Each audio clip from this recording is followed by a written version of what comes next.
Welcome back to Fantasy Football Today. I'm Jamie, that's Dave, that's Heath. It's time now for starts and sits. Heading into week number 3, we're going to kick it off with the quarterback position. I'm going to give you a guide to start, guide to sit, guide to stream, hopefully help you win some of your week 3 matchups. And as we know, the quarterback position is very, very banged up. So let's go right now to my guys. I'm starting. Jameis Winston. Let's go, Jameis. You owe us.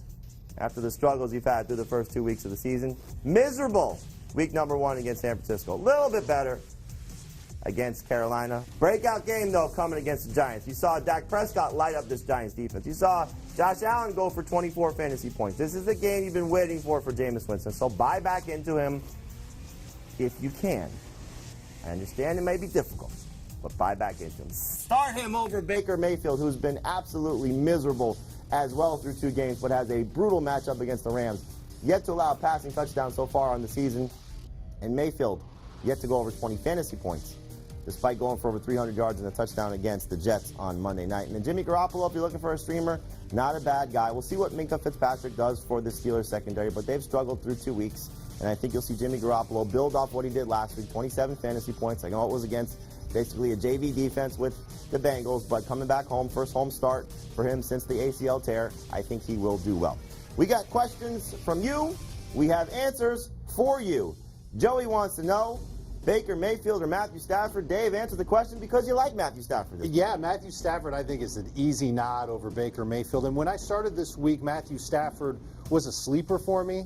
And as I sit here now, he is a top 10 quarterback in my rankings. He is a start. He's going up against an Eagles defense. They've allowed 320 yards or more and 3 touchdowns per game through the air.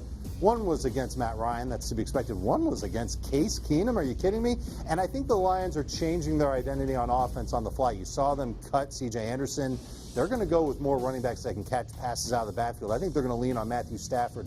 I know he had a couple of ugly turnovers last week. 65% of his throws are hitting home. He's averaging 8.5 yards per attempt. He's got 5 touchdowns on the year. I think that number will look like 8 by the time we get to Monday. I'm also going to sit Baker Mayfield. Jimmy, you know he only has 3 red zone pass attempts this season? Do you know the Browns have only run 6 red zone plays through 2 games?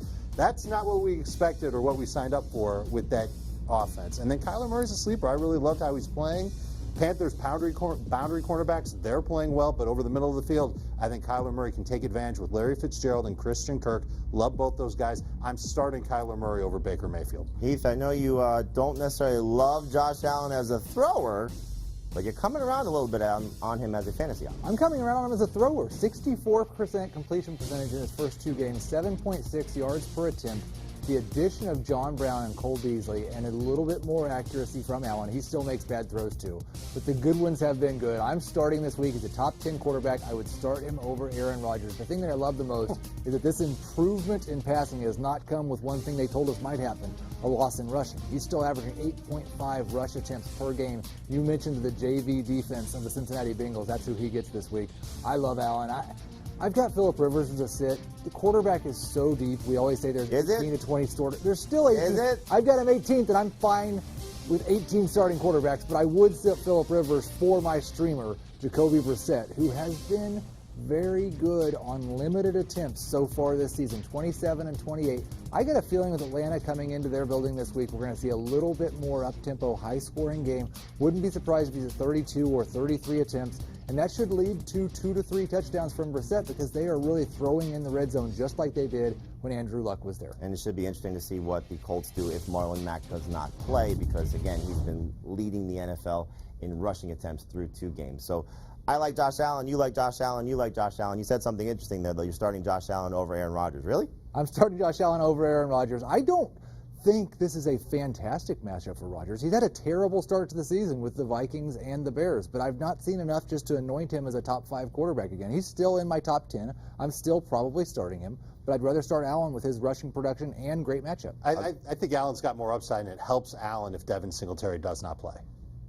I don't know if I agree with that. No? I think Rodgers has more upside this week.